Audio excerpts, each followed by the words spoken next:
Hi there, and welcome to Power Play. I'm Vashi Kapelos in Ottawa on this Thursday. Tonight, pressure on the Prime Minister to deliver a deal. He has failed to get tariffs lifted on our auto workers, our lumber workers. We are working towards an agreement that will increase investment in Canada. Days after a D.C. outreach trip, there's lots of chatter, but Trump's tariff regime remains in place, punishing significant sectors of this country's economy. Is there any room for movement? In moments, we're going to bring in envoys to Washington for economic engines, Ontario and Alberta. Then, pipeline politics. David Eby is well worth ignoring. He has no legal constitutional authority to block this project. Conservative leader Pierre Poilievre says it's time for the feds to step into the brewing pipeline battle between Alberta and British Columbia, while the federal energy minister testifies it'll be Alberta's job to get BC on board. Our front bench is set to weigh in. Marco Mendicino, James Moore, and Nathan Cullen will all be here coming up. Plus, stepping towards peace. We are getting the hostages back on Tuesday, Monday or Tuesday.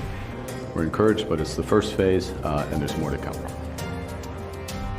Israel and Hamas poised to agree to the first steps in a U.S. bargain peace deal to end the war in Gaza and release surviving hostages. We'll bring you the latest reaction and developments throughout our program tonight. The Prime Minister came home empty-handed with more tariffs on softwood and automobiles, but he made a massive promise of $1 trillion of investment that would leave Canada to go to the United States. I was there. And I was there in the conversation with the president. I was there in the conversations in the Oval Office. I was there in the conversations afterwards. We have the best deal in the world. We're in the process of making it better. And he was there. So he has a duty to tell the Canadians, who are the owners of this $1 trillion that he wants to push out of our country, what is in this deal. I know the honourable member was not here when this government passed legislation for one Canadian economy and to build major projects across this great land. Mark Carney and Pierre Poilievre at it again in the House of Commons 48 hours after the Prime Minister's Oval Office sit-down with President Donald Trump. There's still nothing for the feds to announce, but a growing perception that there's no relief in sight for Canada's auto sector. So where does that take Canada's negotiations next? David Patterson is Ontario's representative in Washington, and Nathan Cooper is Alberta's representative in D.C. Thank you very much, both of you, for making the time for the conversation tonight. Mr. Patterson, I will start with you, and I have to start on the auto sector in particular, because I know you're as aware as anyone else about Howard Lutnick, the point person for the White House, his comments before that summit yesterday in Toronto that left people in the audience with the impression that there was not a deal to be had on the auto sector. I know you're constantly in touch with executives in the auto sector as well as, people on the U.S. side of the trade negotiations. Is that your impression as well?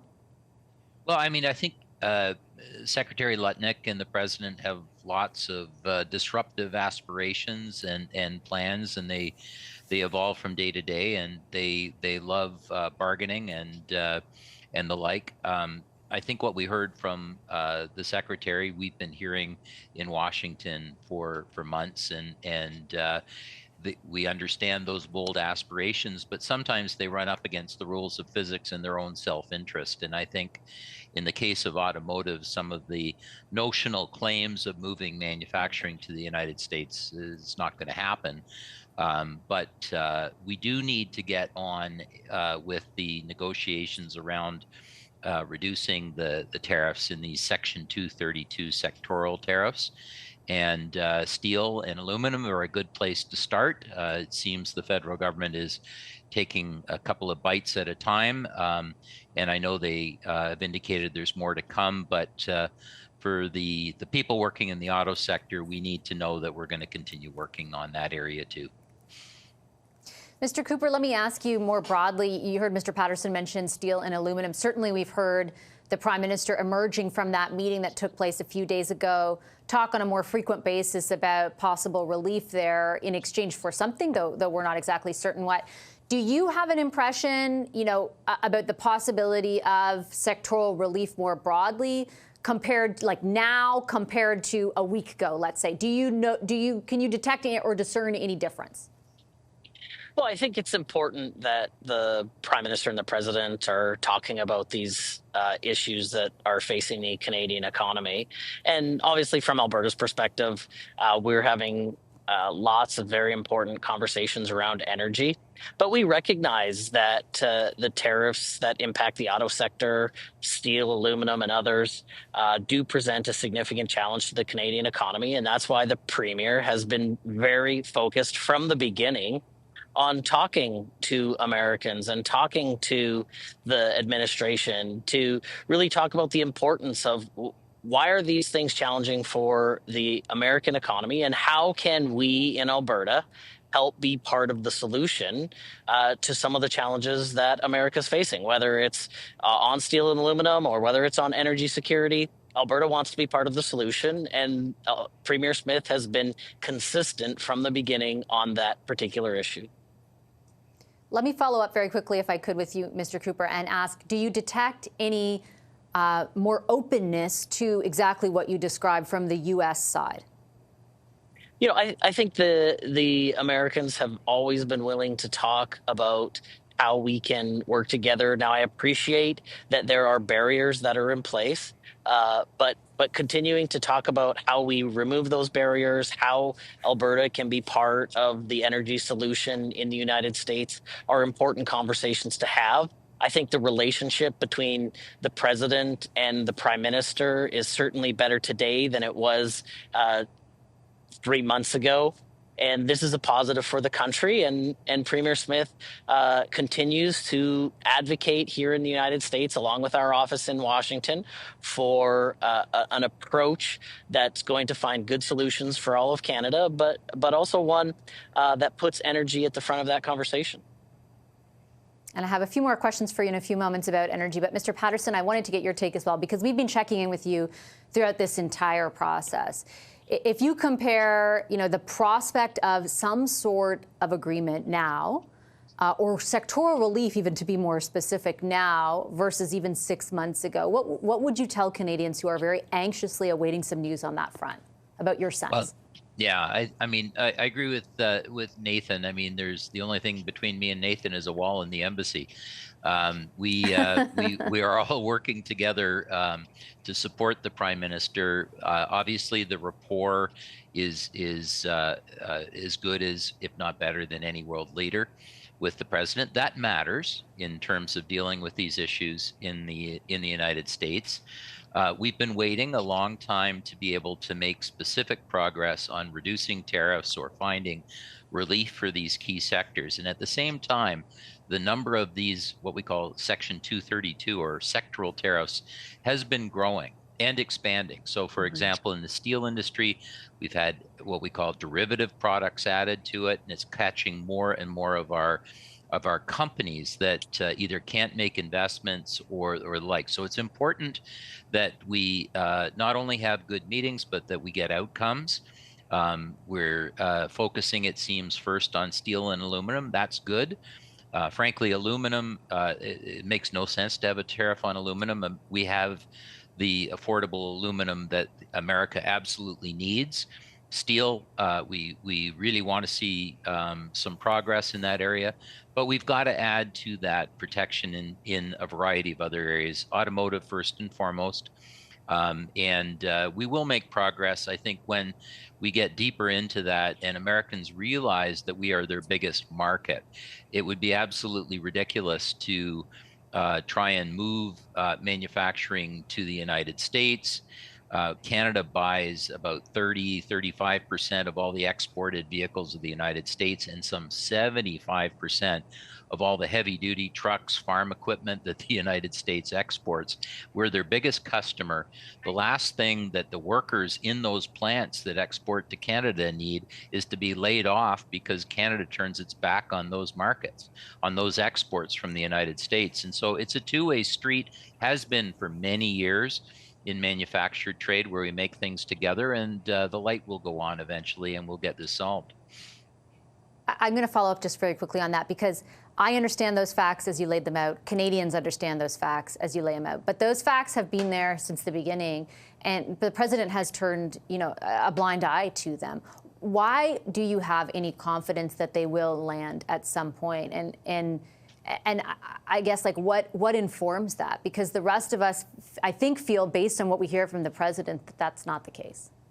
Well, I think we're all impatient, but I think what gives me confidence is, like many people, I've read The Art of the Deal, and I've read No Trade is Free by the former trade negotiator, and I work in Washington. And all of those things tell me that there's a process that you go through. There's some bluster that we're all becoming very familiar with. But at the end of the day, it's pretty hard to avoid the economic facts. And I think those will ultimately bring us together. I don't think I've had a bad meeting with a Republican in the last 2 years who hasn't said, listen, I disagree with tariffs on Canada. They're our best ally. We need to move forward. Canada's in a bit of a special situation because we are the biggest customer because of the USMCA, but we're in a negotiation. And with this president, you may hear some strange things. We need to work our way through it. Let's start with steel and aluminum, but let's move quickly on to automotive and other things. Mr. Cooper, you mentioned energy security and the pitch, essentially, from the Premier right from the start. I'm sure you're well aware that a lot of the reporting out of this meeting included the prospect of Keystone being raised in the context of potential reductions on steel and aluminum. Is there anything more that you can share with Canadians tonight about exactly what that means? Because the Canadian governments of all political stripes have long supported Keystone. Is there something beyond just support that's being offered, or what is your view on that? Well, I think it's important that this is part of the conversation, that Keystone 2.0 and whatever the form that takes, the president has been supportive of that publicly. It's good that the Prime Minister is raising this issue because as we build pipelines in this country, whether they're to the south or whether they're to the northwest of British Columbia, it's good for the Canadian economy. Obviously, it's good for Alberta, and it's good for our allies in the United States if we build one to the south, and it's good for our allies around the world if we get one built to northwest British Columbia. It's important that we have Canadian, and in particular, Alberta energy being exported around the world. We have a great story to tell, and we have a secure source of oil for the world. And we ought to be focusing on ways that we can expand that, not reduce that. Okay, I'm going to leave it on that note. Thank you very much, both of you, for making the time to talk to us this evening. I appreciate it. David Patterson is Ontario's representative in Washington. Nathan Cooper is Alberta's envoy to D.C. On that final point that you heard from Mr. Cooper, there is a big debate over the prospect of a pipeline to the west coast, to northwest BC, to be particular. We've got some news on that front, and our front bench is set to debate that very issue. But before that, I do want to turn to some significant developing news out of the Middle East. Both Israel and Hamas appear poised to agree to the initial phase of a U.S. brokered peace plan. People want to see this work. It's going to work. It's absolutely going to work. And it starts, it's already started. We've signed, as you know. Everybody's agreed. I think Monday is going to be a very big day, Monday, Tuesday. It is a day for optimism. I want to salute, of course, President Trump, whose decisive leadership has made this possible. The next 48 hours are crucial. We urge the parties, particularly Hamas, to follow through, release all the hostages. This first phase of the deal would see all remaining living Israeli hostages released by Hamas. That's believed to be about 20 people. In exchange, Israel will release 250 Palestinian prisoners serving life sentences and another 1,700 Palestinian detainees. Israel's cabinet is meeting late into the evening, local time, to vote on that deal. We will, of course, have any developments on that front to share with you throughout the rest of the hour, and more reaction to the possibility of an agreement coming up. First, though, after a short commercial break, the front bench, as promised, will be here to wade into the pipeline politics taking over Ottawa at this moment. Marco Medicino, James Moore, and Nathan Cullen are with me in just 2 minutes. Stay right there.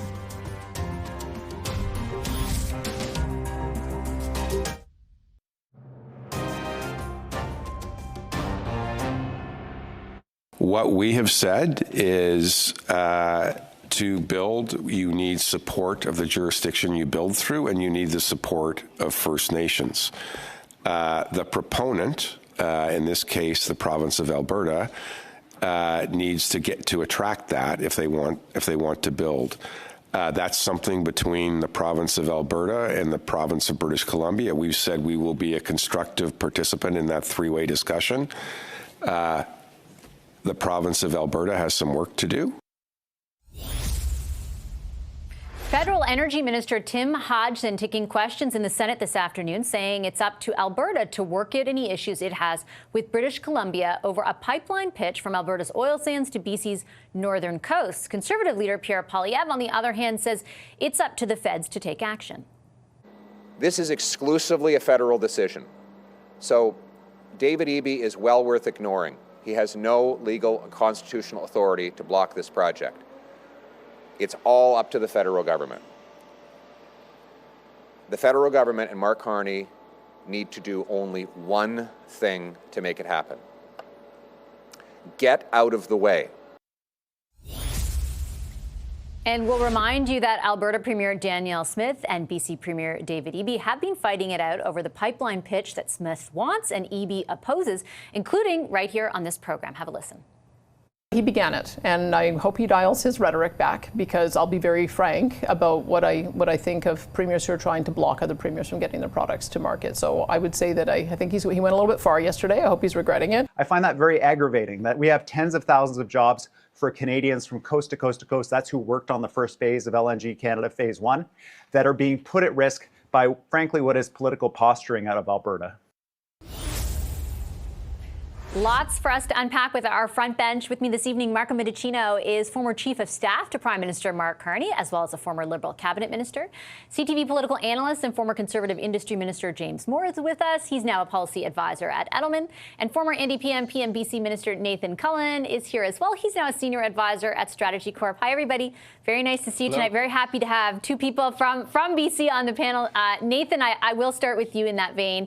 This is one of the first times since Premier Smith initially broached this subject that the federal government has said much of anything. The first comments, for example, from the federal energy minister that said Alberta is going to have to convince BC basically to get on board. What do you think of the minister saying that, and what do you think of the likelihood of that happening? To answer the second part of your question first, appears like the likelihood is low. The province of British Columbia has long had a position from when James and I and Marco as well were all in Parliament together. BC's position from referendums in Kitimat to First Nations who have been very consistent on the Northwest Coast, saying this is not appropriate given the risks that are presented to us in our economies and our environment with diluted bitumen. So that seems low. The whole conversation got started with this notion of fast-tracking national interest projects.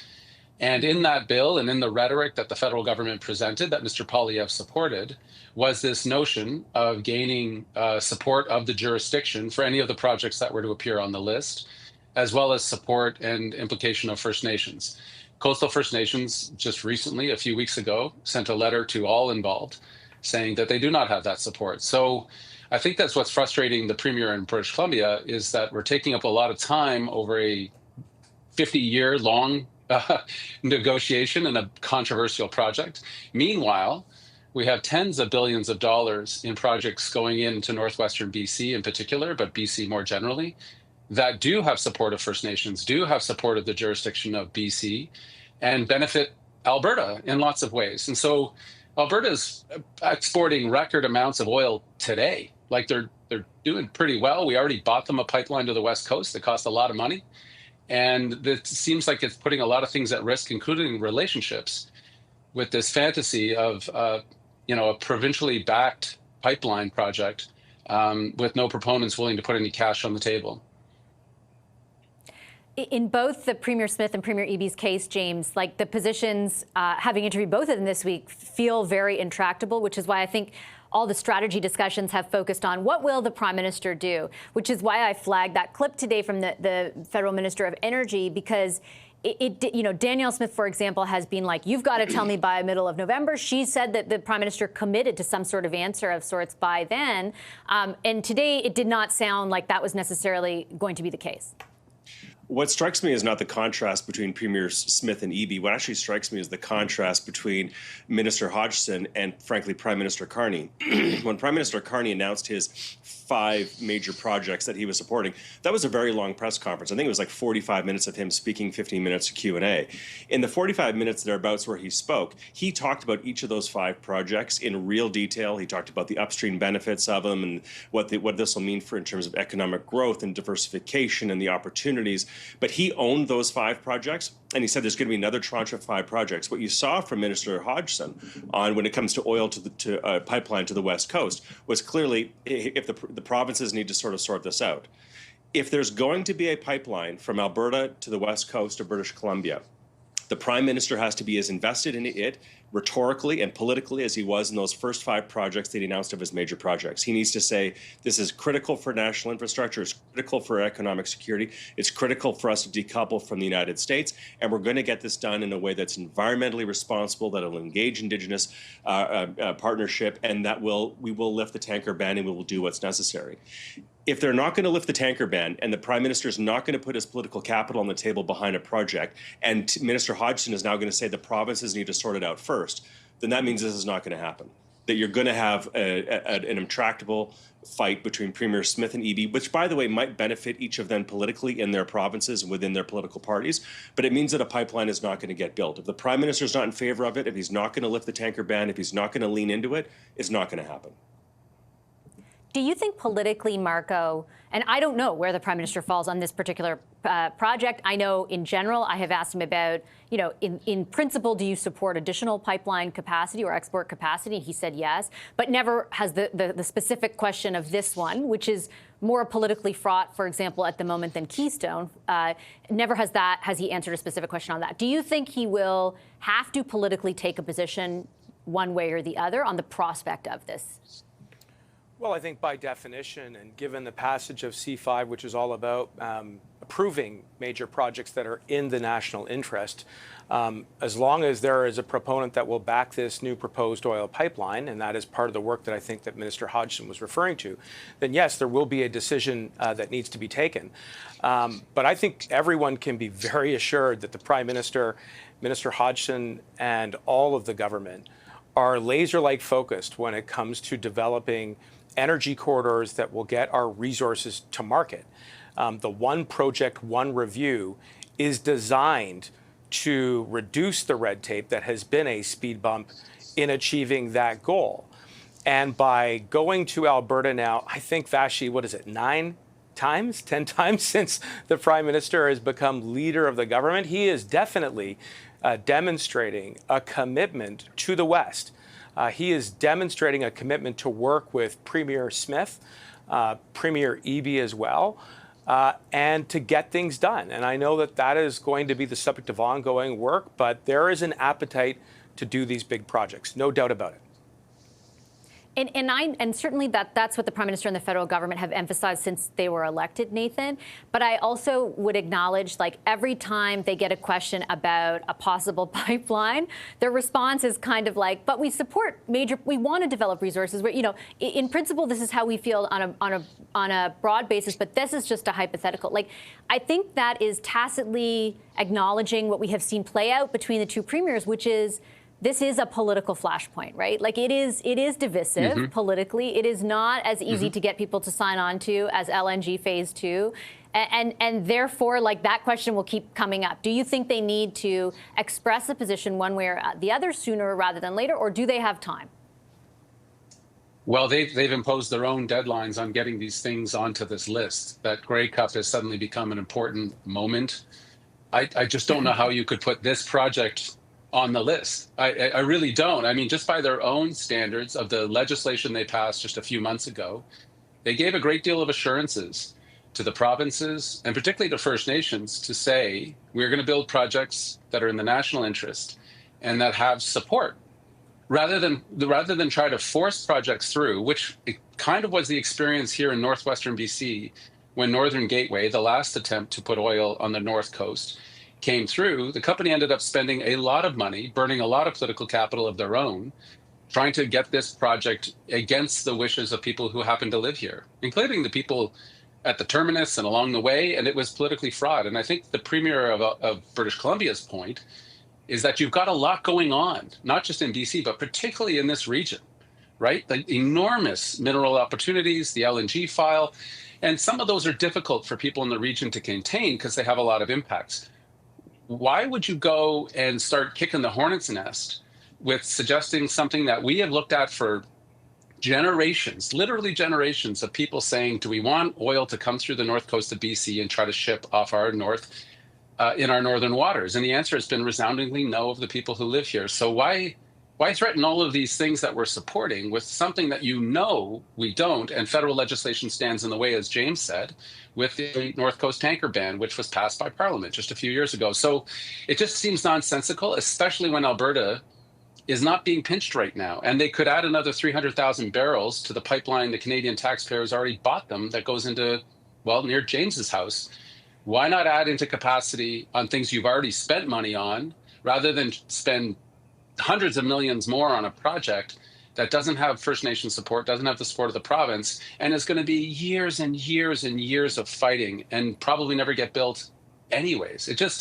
It's a bit frustrating, as you can imagine, for those of us that have been in this conversation for decades. James, I feel like I sense that you have an answer to the questions posed by Nathan. I don't disagree with Nathan. I think that, look, Nathan and many other New Democrats and people in the North, they're opposed to the pipeline for a whole bunch of reasons and always will. And I don't think there's any real reconciliation there. But Nathan's caution is appropriate. Like, there's an Angus Reid poll that was put out today that was very telling about public opinion support in British Columbia. Conservative voters in British Columbia support a pipeline, fine. The broad base of British Columbians support the concept of a new pipeline in British Columbia, fine. However, when you ask the question about a tanker, because you can't build a pipeline to the coast and then what? You have to get it out onto the oceans and get it to global markets. So when you ask British Columbians, are you in favor of a pipeline? They say, yeah. Are you in favor of lifting a tanker ban? About half of people who vote Liberal say no. 3/4 of people who vote New Democrat say no. Mark Carney has 2 seats in Alberta and he has 20 seats in British Columbia. Do the political math. So therefore, you have Minister Hodgson now saying it's up for British Columbia and Premier Smith, David Eby and Daniel Smith to figure this out. They will not figure this out. There is no proponent. There is no project. It's not in their political interests, actually, to figure this out. The question is, does Prime Minister Carney want to take ownership of this project, say that we're going to lift a tanker ban and here's why it's okay, risk his political capital in British Columbia and those 20 seats in order to put the country first and to build it? I think he wants to be seen to be the person who wants to aspire to that. But there's obviously off-ramps here for the failure of this, to say the provinces didn't get together, the coastal First Nations aren't in favor of it, so therefore no proponent came forward. We might have changed some regulations if all of that aligned, but it didn't align, so it didn't happen. Meanwhile, look at the other stuff that we're doing. It's clear that that's the path that we're on. It's pretty obvious. And that last piece, we can't step over. Coastal First Nations are critical. Just the legality of trying to do this against the wishes of coastal First Nations, never mind the politics James talked to, that can't be just walked over. That's a significant thing. Yeah, I would just say in response to James' point about the poll, because I read that same poll as well, that we should have that if our control room can bring it up. My apologies. Yeah, I just want the audience to see it as well. Yeah. By all means. Go for it. But I think a majority of Canadians also support the idea that they want provinces to have a say in the approval of these projects, which is in keeping with the reasonableness that is demonstrated by Canadians. And, quite frankly, I don't think that it is in keeping with a vision of cooperative federalism that we would just go and bulldoze over the interests of a province. 2 of my co-panelists, which call that province in BC home, in our effort to get energy to market. So, look, I think that there are important economic imperatives which are in play here. We're in the midst of very sophisticated, complex negotiations with the United States. We need to get our energy to market. The first tranche of announcements under Bill C-5, under the major projects legislation, amount to $60 billion of investments and thousands of jobs. And it's hard to fault Premier Smith for coming forward with another idea that will leverage her greatest natural resource in oil at present, but it's got to be done in a way that makes sense. And that does mean working with First Nations, as I said last week, and it does mean making sure that we're keeping to our climate goals. And that's, I think, the work that Minister Hodgson was referring to when he said that there is more of this to do. But make no mistake, we want to get these projects done and built, and we want to do it in the right way and quickly. And I'll quickly add the caveat, I would love to know what the climate goals are, but we're still waiting for that climate announcement, which was just weeks away, about a month ago. Tune in next week. I'll take a quick okay, good hint. I'll take a quick break. Nathan, James, and Marco are sticking around. We're going to talk about the Prime Minister's D.C. trip and what's next after that break. Stay right there.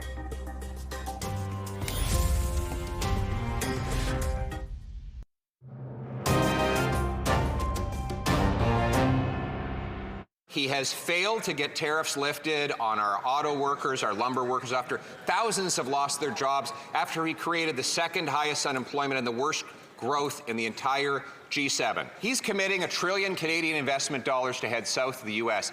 Has he secured an agreement that President Trump will send the same? Canada has no tariffs on auto parts. Canada has the lowest tariffs on finished goods in the world. We are working towards an agreement that will increase investment in Canada, that will increase investment in the United States, but we will only accept the best agreement for Canada. For a second day in the House of Commons, Prime Minister Mark Carney and Conservative leader Pierre Poilievre sparred over what Carney came home from D.C. with and without. Meantime, as Canada grapples with the ongoing Trump trade war, threatening key sectors including metals, lumber and autos, Industry Minister Mélanie Joly today unveiled her government's new industrial strategy. We know that we can build the best ships, the best planes, the best drones, and have very strong supply chains across the country. We can have researchers, engineers, and welders at work. We will use the power of procurement to create jobs, because ultimately what I've learned is companies rather have contracts than subsidies from the government. So where do things with the U.S. go from here, and what does it mean politically? Let's bring back our front bench, Marco Mendicino, James Moore, and Nathan Cullen. James, I'll start this round with you. What is your, perception of how things unfolded this week with the D.C. trip and in the politics of the return? Well, I mean, this is a 4-year management exercise with the President of the United States, and it's complicated. I mean, clearly the Prime Minister had a good moment with the President in the Oval Office. You know, the very next day, Minister Lutnick came out and poured cold water over that on the auto sector side. So we'll see in the fullness of time. But the idea that the President and the Prime Minister are going to sign some kind of an agreement and a pact that has the full weight of both governments behind it and will give us certainty for the next 3.5 years or 1,000+ days of what's left in the Trump presidency, I think, frankly, is an impossibility. The best thing we can hope for is to have some forward progress, some mending of fences between the relationship of the Prime Minister and the President in such a way that will mitigate some of the risks that are associated with our economy. But it's going to be a very long, drawn-out presidency that is going to be full of risks for the Canada-U.S. relationship. I think overall, we've had a good week. Nothing will ever be permanent with this president, who seems to be on a whim, who on a whim can frankly set everything back, with and implode any progress that's been made. But so far, I think this has been, a good week. But the day is still young. What do you think the objective, Marco, was going into this? And ultimately, do you think the government feels the pressure of the kind of debate that we played, which is a lot of pressure from opposition parties? We played Mr. Poilievre. Mr. Blanchet has been nonstop on this as well, that there has to be something tangible to show. Not, as James mentioned, not like an overarching deal that we can all say, oh, yeah, this will be here for the next 3 years, but even something like sectoral relief to some degree.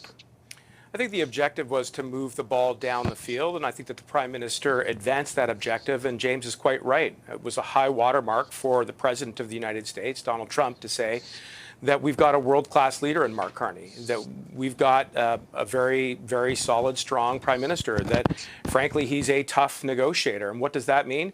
He's not going to put pen to paper just for any deal. It means that he's going to stand his ground and make sure that we get the best possible deal for Canada. And what does that mean? It means focusing not only on today's economy, but the future. It means, as Minister Joly said, you referred to it off the top, that we protect workers, providing them with loans and grants, those sectors that are most affected in the auto sector, which has been the backbone of the economy here in central Canada, providing supports for the softwood lumber sector, which is an important, very significant part of the economy in both of the coasts, providing supports for the workers themselves. I mean, it's crucial that we do that, but it's also crucial that we build one Canadian economy. And we've talked about that, using the power to procure to drive growth. I mean, those supply chains that Minister Jolie were referring to typically see us export steel to the United States, and certainly we hope to continue doing that. But in the meantime, let's get shipbuilders in Canada to put some of those orders into Northern Ontario, to Algoma, to Stelco, to others. And that's part of what is happening. Let's stand up and get results when it comes to major projects so we can see shovels in the ground. Let's stand up and get results when it comes to creating a new defense procurement sector. And if we do that and we rely on the natural resources and the skills of our workers, then we will see that one Canadian economy, which is the best way to mitigate the uncertainty and the turmoil that we're having to navigate through. What Marco says kind of reminds me, Nathan, of something that kind of stood out to me over the course of this week, which is there's two different messages that the government is trying to deliver simultaneously. One comes from what you just heard from Minister Jolie, which is all about kind of building out the economy domestically and building out things so that we focus away from the United States. And Marco cited many of the examples.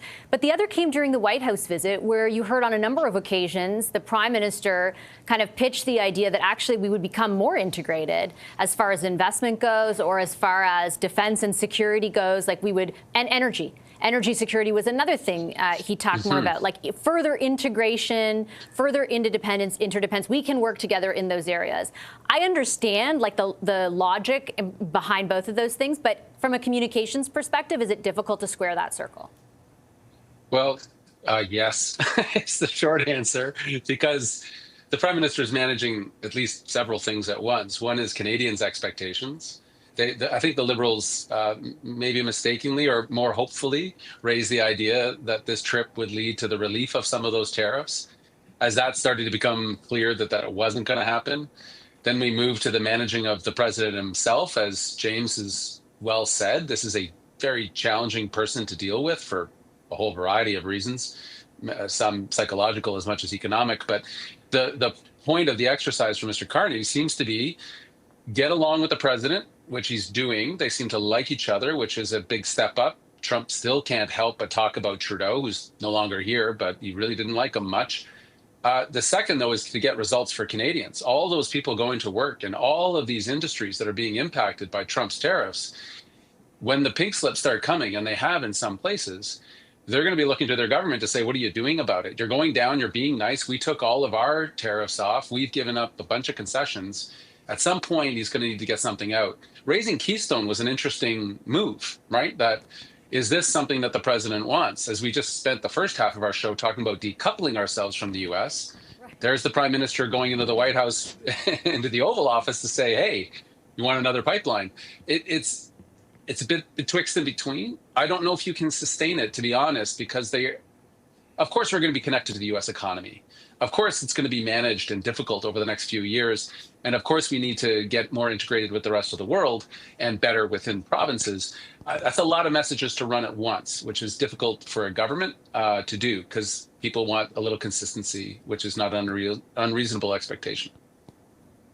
I've got just a couple of minutes left, but I hope I can do one quick other round. James, your thoughts on that, squaring that circle? Well, the Keystone one was an interesting thing to raise, sort of throwing that bait in front of the lion, but 100 yards down the road in front of the lion of not only the United States, but also of Alberta, to sort of keep them focused on something different, because I'm not convinced that Prime Minister Carney and the government are prepared to do the political risk-taking that's necessary in order to get a pipeline to the west coast of British Columbia. Nathan makes an important point, and you mentioned sectoral supports in your open to Marco a second ago, Vashi, which is this. There's going to be a time for choosing for this government, and there's a high risk associated with it. The sectoral supports that you mentioned, Vashi, whether it's to the lumber sector, steel and aluminum sector, to the auto sector, or even, you think about the Online Streaming Act and the creative communities and all that, who are very anxious about what protections may reside in the CUSMA agreement going forward with the United States.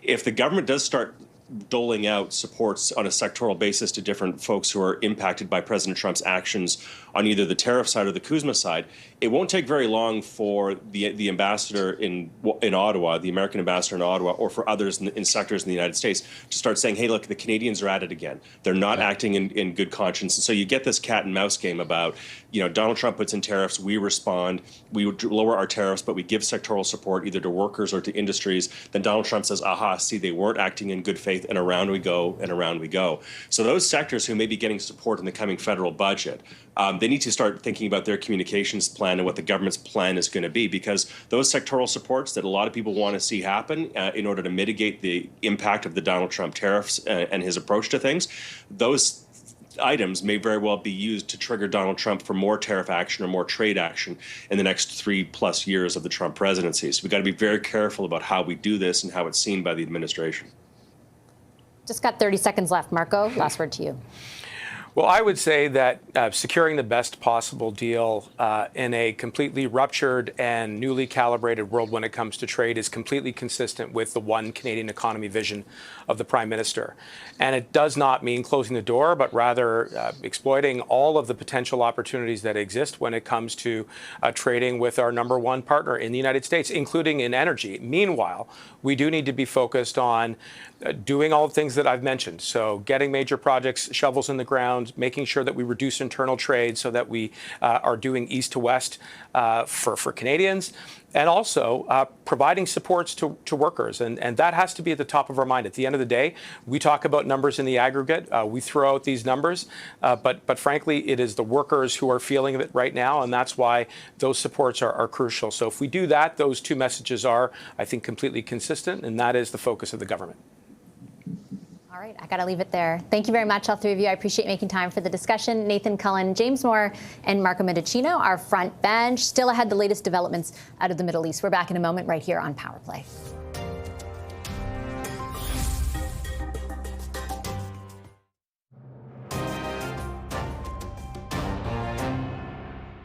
It is a day for optimism. I want to salute, of course, President Trump, whose decisive leadership has made this possible. The next 48 hours are crucial.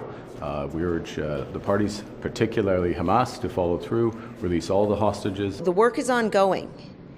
We need to see a ceasefire once the hostages are released. We need to see Hamas demilitarized. Let me congratulate President Trump on a historic peace deal. This could be the beginning of a very beautiful, peaceful period in Middle East history. Let's all hope it is. Canadian reaction today to news that Israel and Hamas have agreed to initial terms of a peace deal that will include the release of at least 20 hostages, Israeli hostages believed to be alive, as well as some concessions on Israel's side about removing themselves and their military presence, at least part of it, from Gaza. CTV's Heather Wright is following all the latest developments on what's happening with that deal. She's with us live to share any developments with us. Heather, what can you tell us about? I know there was a vote that is supposed to happen in Israel. Has that taken place? What is the latest? Well, Vashti, that vote was delayed. There was a security cabinet meeting that then ran late. That has delayed the wider cabinet meeting. And so Israeli lawmakers are meeting now to discuss the deal that has been signed by negotiators representing Israel and Hamas in Egypt, that first part of this ceasefire plan. And so we are waiting for news of whether it is ratified. It seems likely that it will be, but we haven't had that official confirmation. And once it is presumably ratified, from there, 24 hours after that, a ceasefire will begin in Gaza. And then from that, Hamas will have 72 hours to turn over the 48 remaining hostages. As you mentioned, 20 believed to be alive, 28 believed to be deceased. So really waiting for that approval, and then this process, the first phase of a very long process, can begin. U.S. President Donald Trump today indicating he expected some of those hostages to be released as early as Monday or Tuesday, and that he was perhaps going to head to Egypt to participate in some sort of signing ceremony. Any more information on your end about what that might look like? Well, and we have gotten word as well that the Israelis have invited Donald Trump to speak at the Knesset, the Israeli parliament. And so he hasn't responded to that, but we are hearing that he is planning to visit the region at some point over the next few days, that he wants to be in the region for when those hostages are released. And so this is really, he came into office promising that there would be some sort of peace in Gaza between the Israelis and Hamas. And this is the start of that promise. We saw a ceasefire that took place in January. That was not a lasting ceasefire, as we know. That fighting resumed several weeks later. And so this is an opportunity for there to be peace between the Hamas in Gaza and the Israelis. But keep in mind, there are still a lot of things that still need to be ironed out.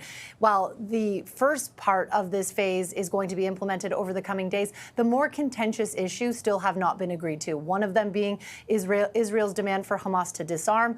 And Hamas has demanded that Israel withdraws completely from the enclave. Right now, they have agreed to withdraw to certain lines, about 53% of the enclave that they would control. Hamas wants them to withdraw completely. So those are the more contentious elements that still need to be figured out between negotiators. But this certainly is bringing a lot of hope to both people in Gaza, to family members of the hostages that have been held in Gaza for more than 2 years, and hope that finally there can be a cessation of hostilities between Hamas and Israel, and that they can move forward to some sort of peace. Okay, Heather, I'll leave it there. Really appreciate all that information. That's CTV's Heather Wright reporting on the developments out of the Middle East. Of course, as you heard Heather say, there will likely be a vote that takes place in Israel later tonight, and we will share the outcome of that vote with you as soon as we receive word of it. I'm going to take a quick commercial break. We've got more after that break.